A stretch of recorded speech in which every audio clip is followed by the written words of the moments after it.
Teknologi injeksi pada mesin memiliki peran yang cukup penting dalam mendukung keiritan bahan bakar. Pada teknologi sebelumnya yakni karbu, bensin mengalir dari tangki ke ruang pelampung sebelum tersedot ke dalam venturi akibat perbedaan tekanan. Hal ini sangat dipengaruhi setelan bensin yang kita set. Sementara pada motor EV, bensin dari tangki langsung masuk ke injektor yang berada di dalam intake.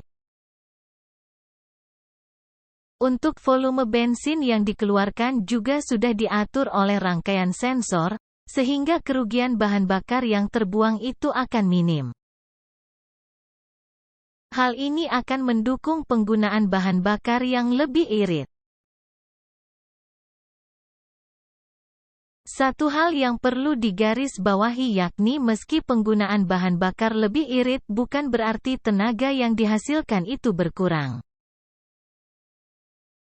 Pada motor injeksi, prinsipnya sama sebenarnya namun teknologi ini bisa menyesuaikan volume bensin ke ruang bakar di berbagai kondisi mesin. Sehingga campuran akan tergolong ideal di segala kondisi mesin baik saat mesin berada pada RPM tinggi maupun saat menerima beban cukup berat. Hal ini tentu bisa membuat kinerja mesin lebih optimal, hasilnya dengan kapasitas yang sama power yang dihasilkan bisa lebih besar. Karena teknologi ini mengurangi segala kerugian bahan bakar yang terbuang serta bisa menyesuaikan campuran bensin di segala kondisi, maka hasilnya, secara keseluruhan akan lebih efisien. Tingkat efisiensi diperoleh ketika mesin bekerja dengan optimal dengan bahan bakar seminim mungkin, dan ini akan Anda temui pada motor-motor injeksi. Saat kita memiliki motor karbu, maka kita akan disibukkan dengan beberapa penyetelan seperti penyetelan idle RPM dan pengaturan bahan bakar.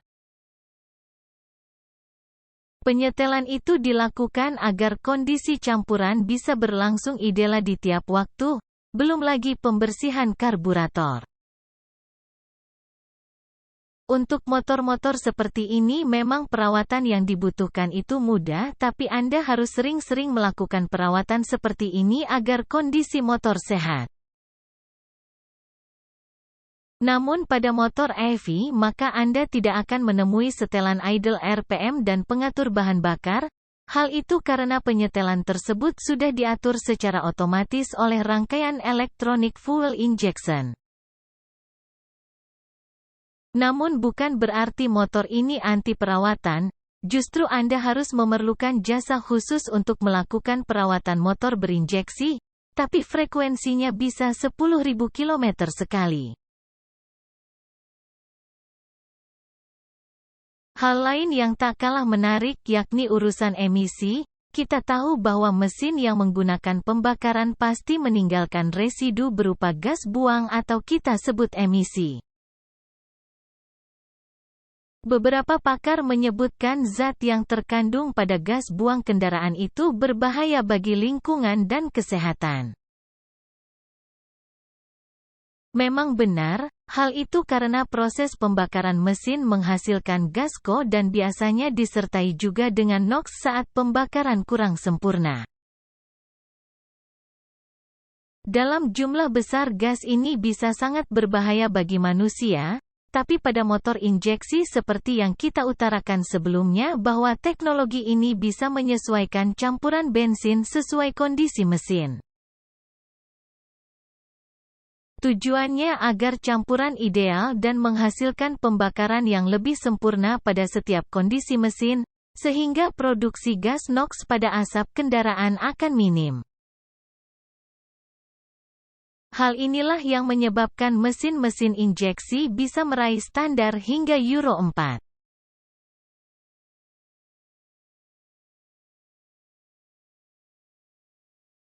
Meski perawatannya minim tapi saat Anda melakukan servis sistem injeksi maka biaya yang dikeluarkan bisa lebih mahal daripada servis karbu.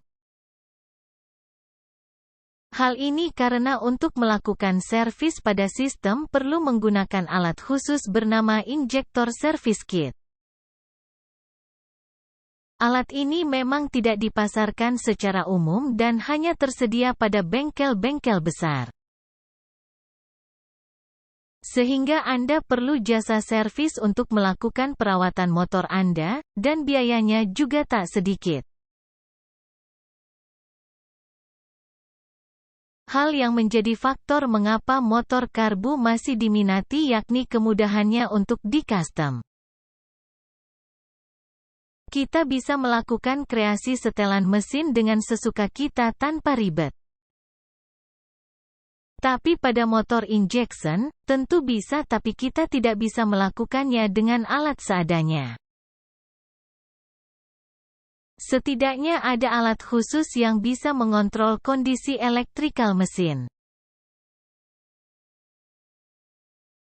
Sistem injeksi sangat bergantung pada kondisi kelistrikan motor. Hal ini karena sistem ini menggunakan tenaga listrik untuk melakukan kinerja.